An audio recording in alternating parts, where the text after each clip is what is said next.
pronunciamento por ocasião de audiência pública no STF, o ministro Ricardo Salles, responsável pela pasta do meio ambiente no governo Bolsonaro, fez declarações impactantes ao rebater críticas infundadas, narrativas promovidas por países estrangeiros e ataques de políticos de esquerda.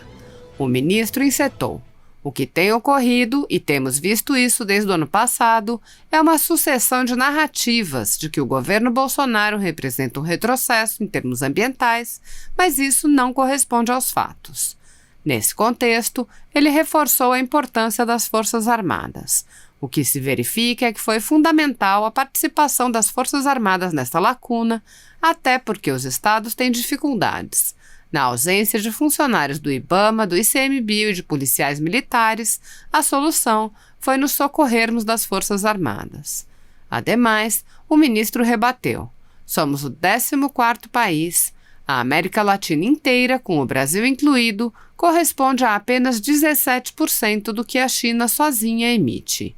Nós temos que contextualizar isso para não sermos caracterizados pelas grandes emissões globais e cairmos em uma guerra comercial que tenta imputar à nossa agricultura, ao Brasil, às nossas relações internacionais, responsabilidades que são de países industrializados.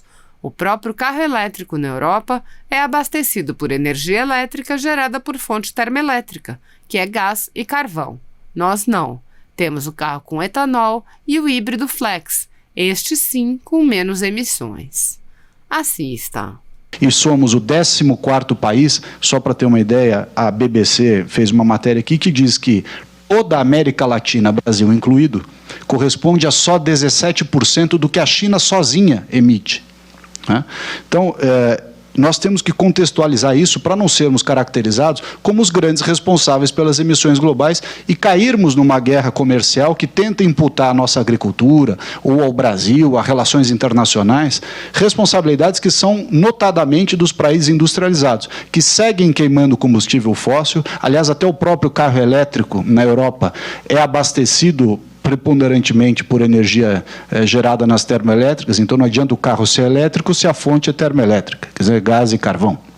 Então, nós não, nós temos o carro a etanol híbrido flex, que é uma mistura de elétrico com etanol, este sim com muito menos emissões. Então, eu tenho a impressão, ministro Barroso, salvo o melhor juízo, que esta ação perdeu objeto. Primeiro porque ela dizia que queria o plano está feito e publicado, queria a nomeação do comitê gestor, está feito, a destinação ao BNDES foi dada, a explicação do porquê, quando, como e quanto foi destinado ao BNDES também está colocada, não é?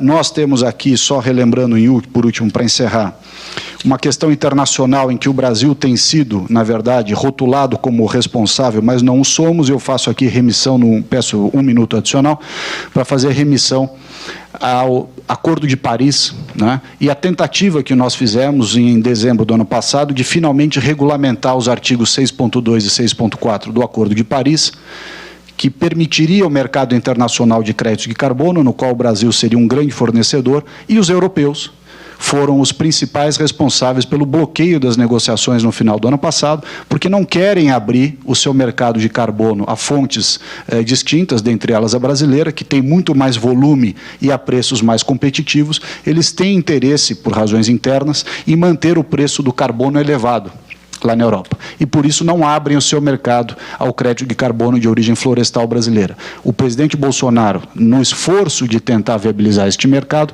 assinou, no final do ano passado, decretos como o CONARRED e o CONAVEG, permitindo, pela primeira vez na história, que entes subnacionais, estados ou entes privados participassem deste mercado de carbono, hipótese que era vedada até então. E foi este governo que fez isso em preparação ao Acordo de Paris, na reunião da COP em Madrid. E também levamos lá naquela reunião da COP de Madrid a cobrança não só pelos 100 bilhões de dólares que foram prometidos para países em desenvolvimento a partir deste ano de 2020, o Brasil certamente tem uma parcela, até pelo percentual que foi lido pelo general Heleno, de quanto de floresta nós temos. O Brasil faz jus ainda que juridicamente isso seja uma discussão distinta, mas moralmente faz jus a uma parcela significativa desses 100 bilhões de dólares anuais do Acordo de Paris. E nós, todavia, seguimos sem receber. E seguimos sem receber também em razão do protocolo de Quioto de 2005, portanto, 15 anos atrás, o Brasil mensurou 450 milhões de toneladas reduzidas ou evitadas, recebeu só projetos da ordem de 150 e segue há 15 anos aguardando a remuneração pelos 250 milhões de toneladas que certificou no órgão internacional. Então, o que mostra, ministro Barroso, com isso encerro e agradeço, que os fatos nem sempre correspondem às versões que são trazidas. E quando a gente verifica fato a fato, o que se vê é que aquela narrativa do desmonte, do retrocesso, da não preservação ou não cuidado, ela não se sustenta. O que pode haver são visões diferentes de como fazê-lo, né? De como nós entendemos que agregar setor privado, fomentar mercado, gerar mecanismos, né, de mercado, seja na parte de clima, crédito carbono ou florestas, são um instrumento necessário para a gente tirar o Brasil, principalmente a Amazônia, dessa situação de pobreza e de IDH baixo na região mais rica do país e, com isso, monetizar a floresta, que é algo importantíssimo, mantendo aquela lógica que nós temos a mesma visão de que a floresta em pé tem que valer mais do que a floresta devastada. Mas este tem que valer, tem que chegar aos 23 milhões de brasileiros que estão na Amazônia. Senão, para eles, isso é um discurso meramente virtual e que os confronta diariamente com as suas necessidades pessoais. Muito obrigado. Ministro Barroso, em primeiro lugar, cumprimentá-lo e, na sua pessoa, todos os demais ministros do Supremo Tribunal Federal, aos meus colegas aqui presentes, ministros ou não, aqueles que participaram remotamente. E eu gostaria de começar a minha fala dizendo que, não obstante, ficou claro pela sua apresentação no início dessa nossa audiência pública, que o tema é o Fundo Clima e não os demais assuntos concernentes à questão ambiental, muito embora vários colegas tenham tratado também do tema, eu queria em poucos segundos fazer uma breve alusão a temas alheios ou a estranhos, no todo ou em parte, à questão do Fundo Clima. O que tem ocorrido, e nós temos visto isso desde o início do ano passado, é uma sucessão de narrativas que vão migrando para o entendimento de que o governo tem um retrocesso ou representa a desproteção ambiental nos termos contrários ao artigo ou em omissão ao artigo 225 da Constituição. O que, nos sucessivos debates e eventos que eu tenho participado, quando nós adentramos a cada um dos temas concretamente, o que se verifica é que a narrativa não corresponde aos fatos. Por que eu digo isso? Quando se fala do empenho de recursos do Ministério do Meio Ambiente, se vê que o recurso foi colocado, por exemplo, para os órgãos vinculados e que são a quem incumbe cumprir fiscalizações, ações, etc., e que esses órgãos vinculados vêm com um percentual de empenho acima de 85%. O desmonte ambiental, dito por alguns, na verdade foi recebido pelo governo. Foi o governo que recebeu o IBAMA e o ICMBio com 50% de déficit do seu quadro de pessoal. Aliás, o orçamento executado em 2019 foi aquele feito em 2018. Nós estamos executando só agora um orçamento feito por nós e que, infelizmente, sofre realmente com a contingenciamento, lei de teto e outros mecanismos importantes do equilíbrio fiscal e que é imposto a todos os ministérios, não apenas ao nosso. Outra narrativa que foi criada de que houve perseguição a funcionários e que houve a demissão de funcionários após uma determinada operação, quando, na verdade, o próprio diretor da área deu uma entrevista dizendo que ele saiu porque quis e que ele nunca recebeu ordem, repito, nunca recebeu ordem para impedir, dificultar ou criar qualquer tipo de embaraço à fiscalização, e que aqueles dois, inclusive, que foram substituídos, o foram porque o novo diretor, como em qualquer órgão público, tem direito de montar a sua equipe em cargos de confiança, né? Da mesma forma, se cita ali a demissão de funcionários do IBAMA, lembrando que logo depois da demissão dos superintendentes, 3 foram presos, né? Então, mostra o acerto da decisão em substituir, em parte, aqueles superintendentes. Outro tema que também vem sendo repetido em diversas narrativas diz respeito à mudança do CONAMA. Ora, nenhum órgão eficiente funciona com 213 membros. ou 203 membros. O que se fez, entre titulares e suplentes, todos com direito à voz, o que se fez foi reduzir o tamanho do órgão a 1/5, mantidas as proporcionalidades. Uma questão matemática que refoge, portanto, a qualquer interpretação e narrativa que vem sendo usada. Outro tema que também diz respeito a essa narrativa é a questão do Fundo Amazônia, que tem sido dito que o governo paralisou, quando, na verdade, eis aqui a carta da Embaixada da Noruega dizendo que, não concordando com a nova governança empregada pelo governo ao fundo, governança essa que passa pelo BNDES, portanto, banco público sujeito à administração do governo federal, foi a própria Noruega que sugeriu, ou, na verdade, requereu que não mais houvesse desembolsos do Fundo Amazônia enquanto a nova governança não fosse restabelecida.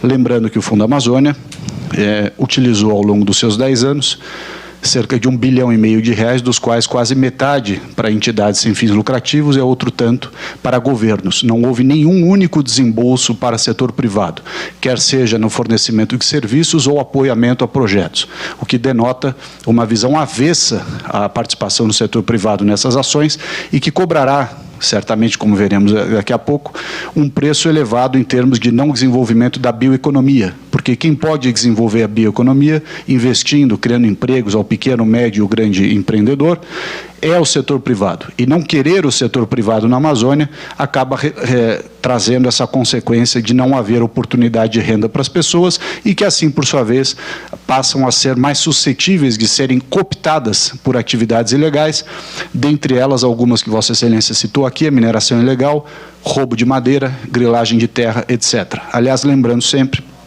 que a Amazônia é a região mais rica do Brasil em termos de recursos naturais, não só minerários, mas também florestais e da biodiversidade, água doce, enfim, com a população mais pobre do Brasil. Então, nós tivemos, ao longo das últimas décadas, muitos prêmios para alguns representantes que ocuparam a cadeira de ministro de Meio Ambiente e a população continuou sendo a população mais pobre do Brasil, com o pior IDH do nosso país, não é? Portanto, isso não significou uma melhoria de qualidade de vida das pessoas. E eu relembro aqui a fala do ministro Paulo Guedes em Davos, em que a miséria é o pior inimigo do meio ambiente. Basta verificar que os países ricos não têm problemas ambientais significativos e eles estão não só em países mais pobres, mas em regiões mais pobres dos países mais pobres. Então, essa é uma questão muito importante. Outro aspecto que eu gostaria de destacar diz respeito aos 5 eixos que nós criamos após a verificação que vários aspectos dos planos de combate ao desmatamento ilegal, chamados PPCDAN, não foram aplicados ao longo dos anos ou não geraram resultado. Esses 5 aspectos dizem respeito à regularização fundiária, que eu quero crer que o INCRA falará aqui, mas de importância fundamental, uma vez que, sem direito de propriedade e sem saber quem é o proprietário da terra, não há como regularizar e não há como responsabilizar por atividades ilegais. E isso é resultado, creio eu, da visão que tenho visto em alguns debates políticos fora dessa corte, que, aliás, enaltecer aqui a iniciativa de Vossa Excelência, e a qual, inclusive, tínhamos conversado em outras oportunidades, porque vai contra, felizmente, a algo que ocorreu ao longo dos anos, que eu digo que é a política do avestruz amazônico, que é enfiar a cabeça no buraco e fazer de conta que os problemas não existem, que o Brasil já não tinha quase 1 milhar ou diversas centenas de garimpos ilegais em terras indígenas antes do presidente Bolsonaro assumir, que o Brasil já não tinha desmatamento ilegal, que o Brasil já não tinha roubo de madeira e que as pessoas já não viviam na região mais miserável do Brasil, o pior IDH, em qualquer aspecto, saneamento, educação, moradia, etc. Nesses 5 eixos, o primeiro deles, regularização fundiária, matéria que não nos toca. O segundo, o pagamento pelos serviços ambientais, de tal sorte a reconhecer quem faz as coisas de maneira correta. Para isso, o governo criou o programa Floresta Mais, 500 milhões de reais destinados a pessoas, pequenas produtores, comunidades tradicionais, ribeirinhos, enfim, que tomam, enfim, medidas ambientalmente corretas e o recurso vai direto para o beneficiado, sem se perder na burocracia, sem se perder em intermediários. Também, da mesma forma, nesses 5 eixos, eu destacaria a importância do zoneamento econômico-ecológico, no qual me antecipou aqui não só o secretário executivo do Ministério da Justiça no tema indígena, mas também a mineração, tratada aqui pelo Dr. Vidigal, e que é um tema importante a ser visto no zoneamento econômico ecológico e que não foi feito ao longo dos anos, de maneira plena, completa e transparente. Não ter o zoneamento econômico ecológico é não ter uma espécie de plano diretor para a Amazônia, como se tem nas cidades, como se tem em diversas regiões. E aí, com isso, um problema gravíssimo de ordenamento territorial e de desenvolvimento. O quarto ponto, a agenda da bioeconomia, que eu reputo fundamental. Bioeconomia essa que, embora dita e repetida por muitos, não foi jamais colocada em prática. E aqui faço referência, ministro Barroso, ao Fundo Amazônia, que poderia ter apoiado ao longo da sua existência diversas atividades privadas de pequenos empreendedores, médios e até grandes na Amazônia, e não o fez. Gastou muito recurso com questões de CAR, outros com ONGs e atividades em geral, algumas boas atividades, outras nem tanto. O fato é que nós não tivemos a bioeconomia colocada de pé na Amazônia, e eu reputo isso a uma visão avessa à participação do setor privado naquela região. Apenas como medida, para citar uma medida do governo, nós fizemos no ano passado, em parceria com o USAID, o USAID, um fundo de Biodiversity Fund, que é administrado pela Altília, no valor de 100 milhões de dólares, justamente para pequenos empreendedores da área da biodiversidade, portanto, mantendo a lógica da floresta em pé valer mais do que a floresta devastada. O quinto ponto é fiscalização, comando e controle, que vem sendo suprido a falta de agentes de IBAMA e ICMBio, falta histórica essa, que aqui se demonstra que vem caindo o número de fiscais desde 2011, o que se verifica é que foi fundamental a participação das Forças Armadas nesta lacuna, até porque, está aqui o nosso colega do Estado do Pará, os estados têm dificuldade em colocar as suas polícias militares em apoiar. O ano passado, só o Estado do Pará teve 23 pleitos da nossa parte negados, o apoio. Então, nós entendemos as dificuldades dos estados, mas na ausência de funcionários de IBAMA e ICMBio e na ausência de polícia militar dos estados, a solução foi nos socorrermos da GLO e que cumpre essa lacuna.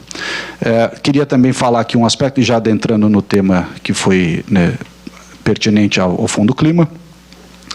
A mudança de nomenclatura e atribuições das secretarias, que foram alteradas 2 vezes ao longo desses 2 anos, não impediu, em maneira nenhuma, que quaisquer funções e competências fossem exercidas. Então, nomenclatura não quer dizer conteúdo.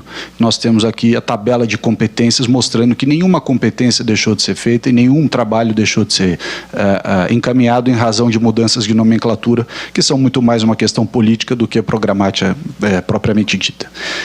Com relação ao Fundo Clima, que é o tema central desta ação e dessa audiência, eu gostaria de iniciar dizendo que, como reconhecido pelo presidente da Câmara dos Deputados, o plano de ação já foi feito, o comitê gestor já foi empossado e os recursos já foram encaminhados ao Banco Nacional de Desenvolvimento Econômico e Social, da ordem de 581 milhões de reais, o que demonstra que é o maior encaminhamento de recursos bienal, como se verifica normalmente, de 2011 até hoje, de todos os tempos.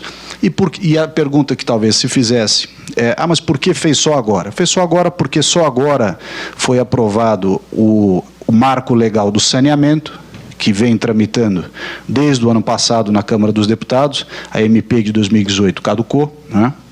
E nós reputamos a questão do saneamento, ou da ausência de saneamento num país que 100 milhões de pessoas não têm coleta e tratamento de esgoto, 35 não tem sequer água potável, como o principal problema ambiental do Brasil e que também concorre, né, com as questões das emissões. Da mesma maneira, e em mesma medida, o problema dos resíduos sólidos, ou o caos, como nós dizemos, de resíduos sólidos ou de lixo no Brasil. Então, o envio dos recursos ao BNDES e esse novo entendimento de como aplicá-lo, os 580 milhões, dizem respeito muito mais à necessidade de alinhar esta pauta de agenda de qualidade ambiental urbana, portanto, saneamento e resíduos, né, saneamento e lixo, que tem sim muita relevância na questão de emissões e que tornou-se prioridade diante desse caos do saneamento e lixo que temos no Brasil.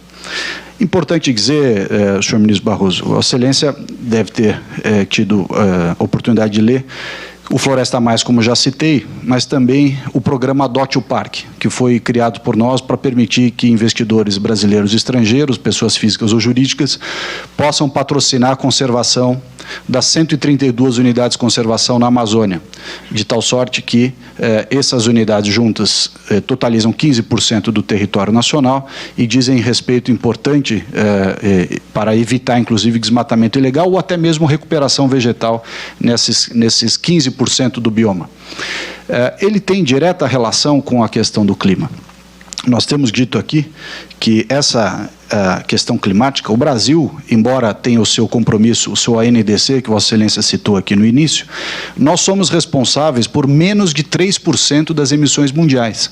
As emissões mundiais se baseiam, então, têm origem nos combustíveis fósseis, que são queimados pelos países desenvolvidos desde a Revolução Industrial até hoje, e que o Brasil ocupa a 14ª posição em termos de emissões.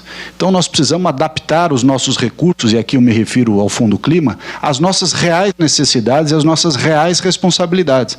Não é? Enquanto o tema ambiental principal é agenda urbana, saneamento e lixo, e somos o 14º país, só para ter uma ideia, a BBC fez uma matéria aqui que diz que toda a América Latina, Brasil incluído, corresponde a só 17% do que a China sozinha emite. Né?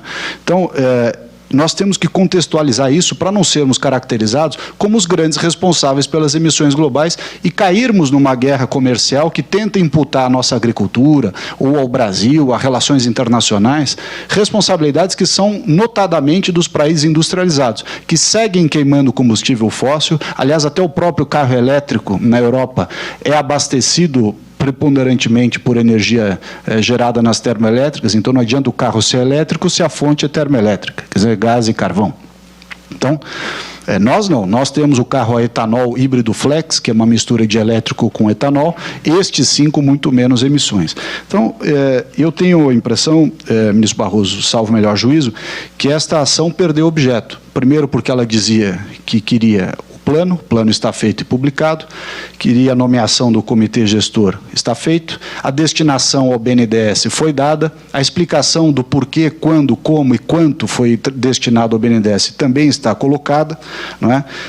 Nós temos aqui, só relembrando por último, para encerrar, uma questão internacional em que o Brasil tem sido, na verdade, rotulado como responsável, mas não o somos. Eu faço aqui remissão, peço 1 minuto adicional, para fazer remissão ao Acordo de Paris, né, e a tentativa que nós fizemos em dezembro do ano passado de finalmente regulamentar os artigos 6.2 e 6.4 do Acordo de Paris, que permitiria o mercado internacional de créditos de carbono, no qual o Brasil seria um grande fornecedor, e os europeus foram os principais responsáveis pelo bloqueio das negociações no final do ano passado, porque não querem abrir o seu mercado de carbono a fontes distintas, dentre elas a brasileira, que tem muito mais volume e a preços mais competitivos. Eles têm interesse, por razões internas, em manter o preço do carbono elevado lá na Europa. E, por isso, não abrem o seu mercado ao crédito de carbono de origem florestal brasileira. O presidente Bolsonaro, no esforço de tentar viabilizar este mercado,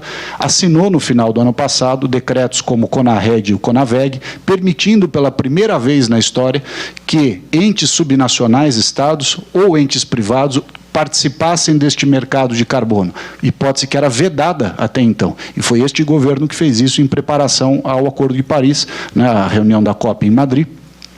E também levamos lá naquela reunião da COP de Madrid a cobrança não só pelos 100 bilhões de dólares que foram prometidos para países em desenvolvimento a partir deste ano de 2020, o Brasil certamente tem uma parcela, até pelo percentual que foi lido pelo general Heleno, de quanto de floresta nós temos. O Brasil faz jus, ainda que juridicamente isso seja uma discussão distinta, mas moralmente faz jus a uma parcela significativa desses 100 bilhões de dólares anuais do Acordo de Paris. E nós, todavia, seguimos sem receber. E seguimos sem receber também em razão do protocolo de Quioto de 2005, portanto, 15 anos atrás, o Brasil mensurou 450 milhões de toneladas reduzidas ou evitadas, recebeu só projetos da ordem de 150 e segue há 15 anos aguardando a remuneração remuneração pelos 250 milhões de toneladas que certificou no órgão internacional.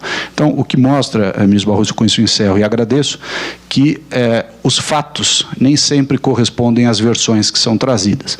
E quando a gente verifica fato a fato, o que se vê é que aquela narrativa do desmonte, do retrocesso, da não preservação ou não cuidado, ela não se sustenta. O que pode haver são visões diferentes de como fazê-lo, né? De como nós entendemos que agregar setor privado, fomentar mercado, gerar mecanismos, né, de mercado, seja na parte de clima, crédito carbono ou florestas, são um instrumento necessário para a gente tirar o Brasil, principalmente a Amazônia, dessa situação de pobreza e de IDH baixo na região mais rica do país e, com isso, monetizar a floresta, que é algo importantíssimo, mantendo aquela lógica que nós temos a mesma visão de que a floresta em pé tem que valer mais do que a floresta devastada. Mas este tem que valer, tem que chegar aos 23 milhões de brasileiros que estão na Amazônia. Senão, para eles, isso é um discurso meramente virtual e que os confronta diariamente com as suas necessidades pessoais. Muito obrigado.